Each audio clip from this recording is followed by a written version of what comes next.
And the next question, in fact, dovetails right into some of your comments. It's from our friends at AARP. Hey, AARP. Senator Graham, Tony Volay, AARP, and you've already approached the subject, but I'm gonna make you go just a little bit farther, if you will, please. I mean, as you mentioned, we know that rural America is more dependent on income from Social Security than our cities. Yep.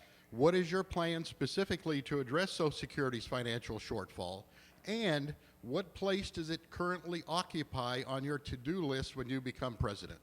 The first thing on my to-do list is go after the terrorists before they come back here. Rebuild our military, because that's the first obligation, isn't it, General, of the federal government. Being a commander-in-chief worthy of the sacrifice of the 1% who've been fighting this war for a decade, including the Iowa National Guard, who've deployed over 17,000 people to Iraq and Afghanistan. So to rebuild a military in decline. Have you heard of Simpson-Bowles?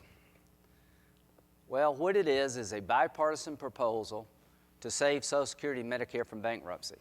Ronald Reagan and Tip O'Neill in 1983 adjusted the age of retirement of Social Security from 65 to 67. They did some other things to save it for 35 years. What would I do, sir? Anything to save Social Security. Here's my proposal.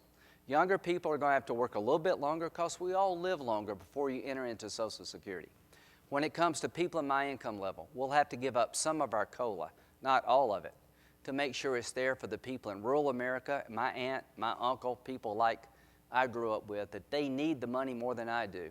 And I'll ask people in my income level to give up a few $100 a month to make sure that the money is there for those who need it the most. If we'll do these things now, we'll save Social Security, because when the baby boomers get through the system, we're good to go. We got to get 80 million of us through Medicare and Social Security.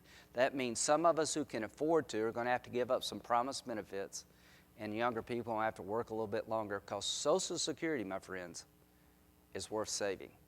I've been on both ends of the stick.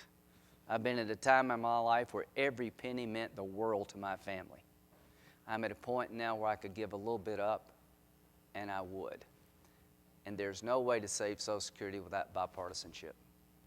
There's no way to grow your way out of this mess or cut your way out of this mess. We have to do what Ronald Reagan did with Tip O'Neill, work together. I'll be Ronald Reagan if you can find me a Democratic Tip O'Neill. Thank you, sir.